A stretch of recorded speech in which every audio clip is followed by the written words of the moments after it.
Kakabit na natin dito sa ating motor para malagyan natin ng camera.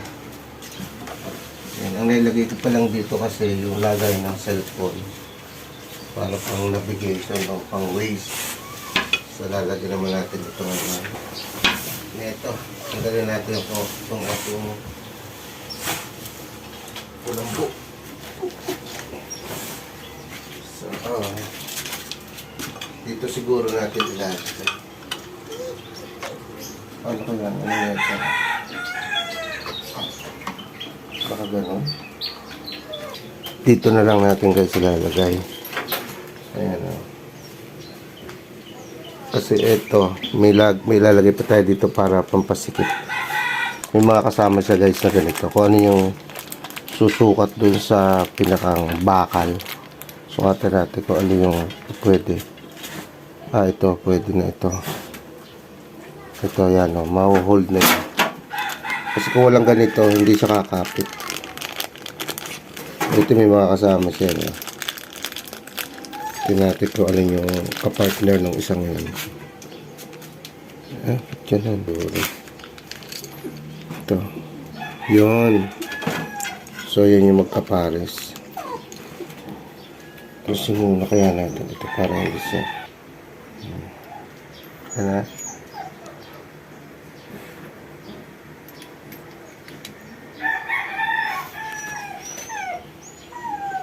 Ayan. Ito guys, ayan.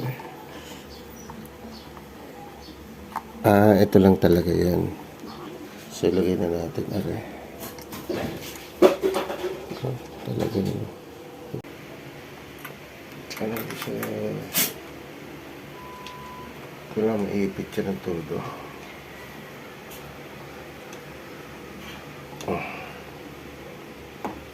Paano yung ating camera na kung mahirap na.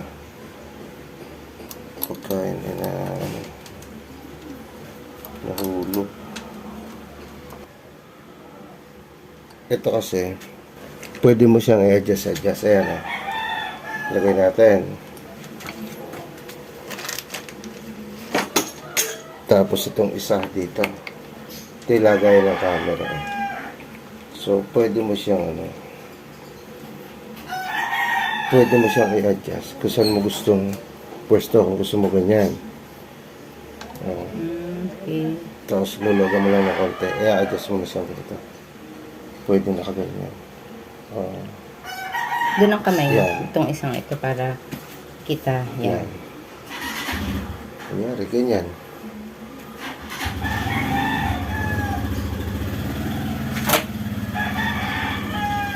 Yan. So, lagay nga natin yung camera natin. Guys, lagay na natin. Try natin. Dito yan eh.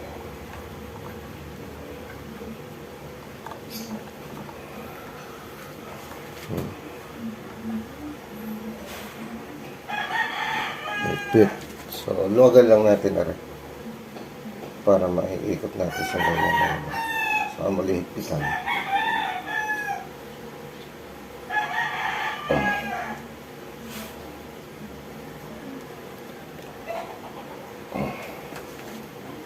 Siguro ganyan.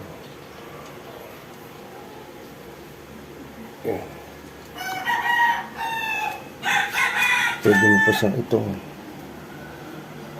yan, ito yung sulpit na ganyan.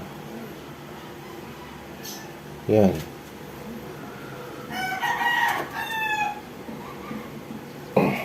Yan na. Ganyan ang pwesto niya guys. Pwede yan. Pwede natin gano'n.